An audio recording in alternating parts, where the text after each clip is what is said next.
are the White Sox bad or Alex Faedo that good? And the answer is Alex Yes. Faedo's good. Anytime you get 18 swings and misses, you're doing something well. When you're starting to get close to 20, you're having a heck of a night. So yeah, he was really impressive. That's been pretty huge so far, right?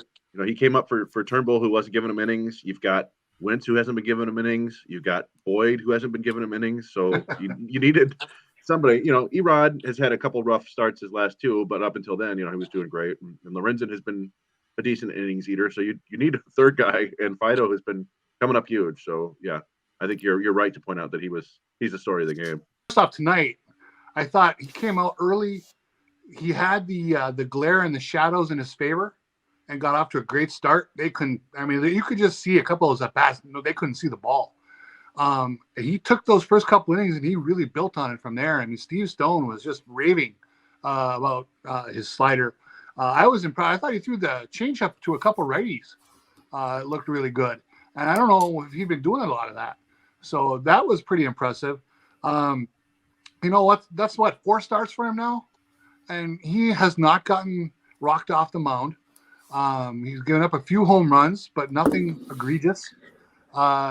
He's got a lot to build on. He did this once before for a few starts and then got a little shaky.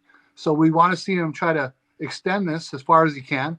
But there was nothing to not like tonight. It was as good a start as anybody not named Erod has had for them this year.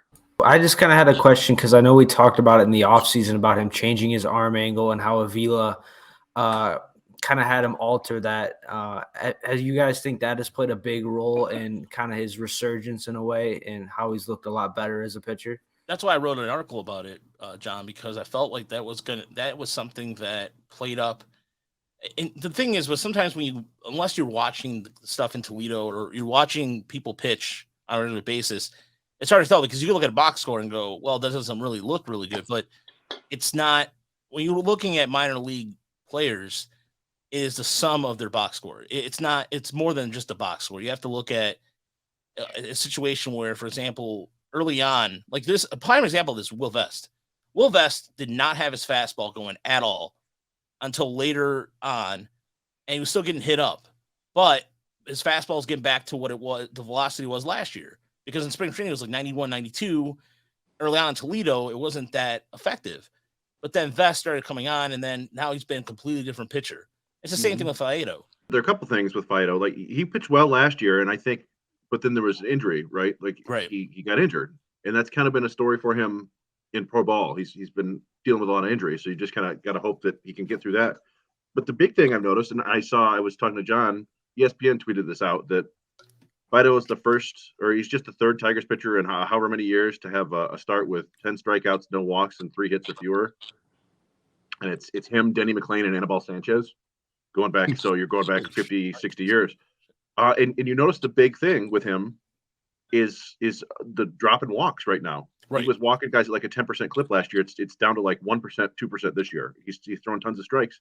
And that is the one thing where you wonder about when you're trying to rebuild a guy's mechanics. Like, oh, I'm worried about your mechanics. We want to do this and do this. Well, if the guy learned to pitch one particular way, maybe it's best to just let him continue to pitch that way. Because if he's going back to his old mechanics and he's throwing strikes, that's more important than whatever other advantage you think you might be getting from more extension or more deception or something like that. And there's a similar guy, Brant Herter, pitches for Erie, had another outstanding start tonight, 5 innings, 1 run. He's been doing that all year. He's basically like a left-handed Fido. It's such a funky motion and delivery, and it doesn't look athletic. And you're like, how does this work? But they're letting him go with it, and it has been working. So, yeah, I think, John, to answer your question, yeah, I think it's big for him to go back to his old mechanics because it's what he was used to.